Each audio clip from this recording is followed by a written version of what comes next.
नमस्कार दोस्तों, मैं प्रदीप कुमार सिंह ज़िंदगी तेरा शुक्रिया में आप सभी का बहुत बहुत स्वागत करता हूं। दोस्तों, आपके और हमारे सभी के संपूर्ण जीवन में चरित्र का बहुत ही महत्वपूर्ण स्थान है। चरित्र इंसान को आसमान की ऊंचाइयों तक पहुंचा सकता है। चरित्र इंसान को पाताल में भी पहुंचा सकता है। आज की कहानी हमने इसी से संबंधित ली है। बस एक निवेदन है, बहुत ही ध्यान से इस कहानी को सुनिएगा। कहानी सुनने से पहले आप ये महसूस करें अपने दिल में कि मैं कृतज्ञ हूं उन लोगों के लिए जिन्होंने मेरे चरित्र निर्माण में सहायता की है। आज की कहानी का शीर्षक है चरित्र। एक राजपुरोहित थे। वे अनेक विधाओं के ज्ञाता होने के कारण राज में अत्यधिक प्रतिष्ठित थे। बड़े बड़े विद्वान उनके प्रति आदर भाव रखते थे, पर उन्हें अपने ज्ञान का लेश मात्र भी अहंकार नहीं था। उनका विश्वास था कि ज्ञान और चरित्र का योग ही लौकिक एवं परमार्थिक उन्नति का सच्चा पथ है। प्रजा की तो बात ही क्या, स्वयं राजा भी उनका सम्मान करते थे और उनके आने पर उठकर आसन प्रदान करते थे। एक बार राजपुरोहित के मन में जिज्ञासा हुई कि राज दरबार में उन्हें आदर और सम्मान उनके ज्ञान के कारण मिलता है या उनके चरित्र के कारण।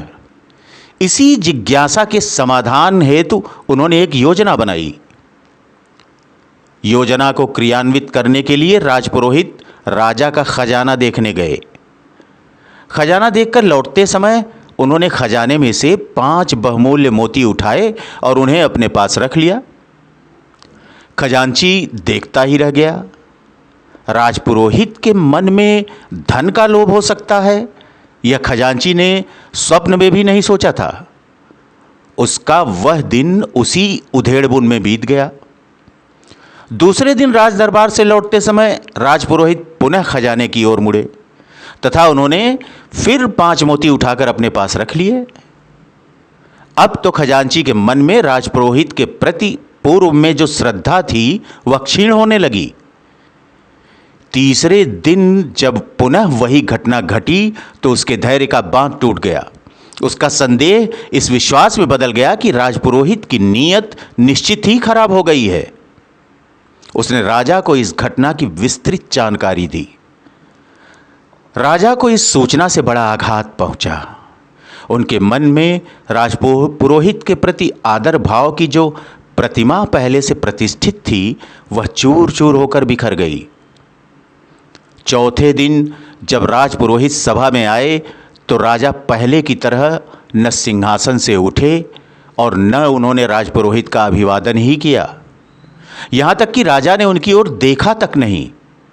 राजपुरोहित तत्काल समझ गए कि अब योजना रंग ला रही है। उन्होंने जिस उद्देश्य से मोती उठाए थे वह उद्देश्य अब पूरा होता नजर आने लगा था। यही सोचकर राजपुरोहित चुपचाप अपने आसन पर बैठ गए। राजसभा की कार्यवाही पूरी होने के बाद जब अन्य दरबारियों की भांति राजपुरोहित भी उठकर अपने घर जाने लगे तो राजा ने उन्हें कुछ देर रुकने का आदेश दिया। सभी सभासदों के चले जाने के बाद राजा ने उनसे पूछा, सुना है आपने खजाने में कुछ गड़बड़ी की है? इस प्रश्न पर जब राजपुरोहित चुप रहे तो राजा का आक्रोश और बढ़ा। इस बार वे कुछ ऊंची आवाज में बोले, क्या आपने खजाने से कुछ मोती उठाए हैं? राजपुरोहित ने मोती उठाने की बात को स्वीकार किया। राजा का अगला प्रश्न था, आपने कितने मोती उठाए और कितनी बार? राजा ने पुनः पूछा, वे मोती कहां हैं? राजपुरोहित ने एक पुड़िया जेब से निकाली और राजा के सामने रख दी, जिसमें कुल 15 मोती थे। राजा के मन में आक्रोश, दुख और आश्चर्य के भाव का एक साथ उभरना इस बात का संकेत था कि बात कुछ न कुछ तो है, और ये राजा सोचने पर मजबूर हो गया था। राजा बोले, राजपुरोहित जी, आपने ऐसा गलत काम क्यों किया? क्या आपको अपने पद की गरिमा का लेश मात्र भी ध्यान नहीं रहा? ऐसा करते समय क्या आपको लज्जा नहीं आई? आपने ऐसा करके अपने जीवन भर की प्रतिष्ठा खो दी। आप कुछ तो बोलिए, आपने ऐसा क्यों किया?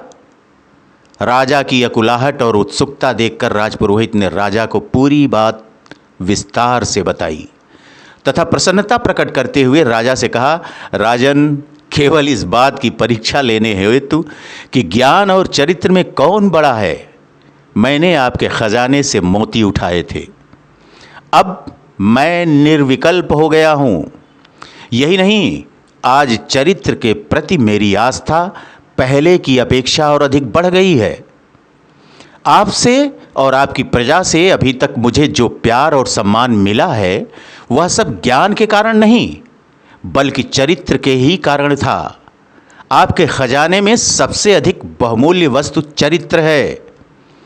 अतः मैं चाहता हूं कि आप अपने राज्य में चरित्र संपन्न लोगों को अधिकाधिक प्रोत्साहन दें, ताकि चरित्र का मूल्य उत्तरोत्तर बढ़ता रहे और एक मजबूत राष्ट्र की नींव रखी जाए।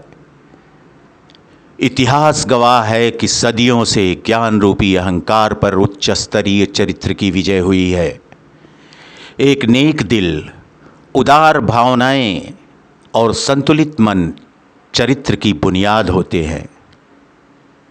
तो दोस्तों, कैसी लगी आज की कहानी? कुछ तो मिला होगा आप सभी को इस कहानी से, और यदि मिला हो तो प्लीज़ हमारे इस चैनल को लाइक करना, सब्सक्राइब करना और शेयर करना ना भूलिएगा। हमारे इस चैनल ज़िंदगी तेरा शुक्रिया को आप सभी के बहुत अधिक प्यार और आशीर्वाद की आवश्यकता है। तो दोस्तों, आज के लिए बस इतना ही। फिर मुलाकात होगी किसी इसी तरह के मोती लिए हुए किसी कहानी के साथ। तब तक के लिए आप सभी अपना और अपने परिवार के प्रत्येक सदस्य का बहुत बहुत ख्याल रखिएगा। बहुत बहुत धन्यवाद।